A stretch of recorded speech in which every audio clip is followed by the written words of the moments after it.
RBI बैंकों को दिए जाने वाले कर्ज की दर यानी रेपो रेट में 0.50% की कटौती की है। अब रेपो रेट 5.50% रह गया है। इसके बैंकों को आरबीआई से कम ब्याज पर कर्ज मिलेगा। ब्याज में इस कटौती को बैंक अपने ग्राहकों को ट्रांसफर करते हैं तो आने वाले दिनों में लोन सस्ते हो सकते हैं। लोन सस्ते होने पर लोगों की मौजूदा ईएमआई भी घट जाएगी। ब्याज दरों में कटौती का फैसला मॉनेटरी पॉलिसी कमेटी के 4 से 6 जून तक चली मीटिंग में लिया गया। आरबीआई गवर्नर संजय मल्होत्रा ने आज 6 जून की सुबह इसकी जानकारी दी। आरबीआई जिस रेट पर बैंकों को लोन देते हैं उसे रेपो रेट कहते हैं। महंगाई कंट्रोल करने के लिए इसे बढ़ाया घटाया जाता है। ताजा कटौती के बाद 20 साल के लिए गए 20 लाख के लोन पर करीब 1.48 लाख का फायदा मिलेगा। इसी तरह 30 लाख के लोन पर 2.22 लाख का फायदा होगा।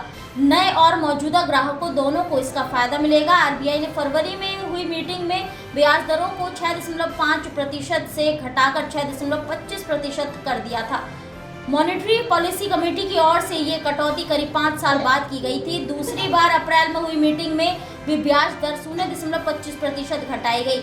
अब तीसरी बार दरों में कटौती हुई, यानी मॉनेटरी पॉलिसी कमेटी ने 3 बार में ब्याज दरें 1% घटाई है। रेपो रेट घटने के बाद बैंक भी हाउसिंग और ऑटो जैसे लोन्स पर ब्याज दरें कम करते हैं। ब्याज दरें कम होने पर हाउसिंग डिमांड बढ़ेगी। We decided unanimously to reduce the policy rate by 25 basis points from 6.5% to 6.25%.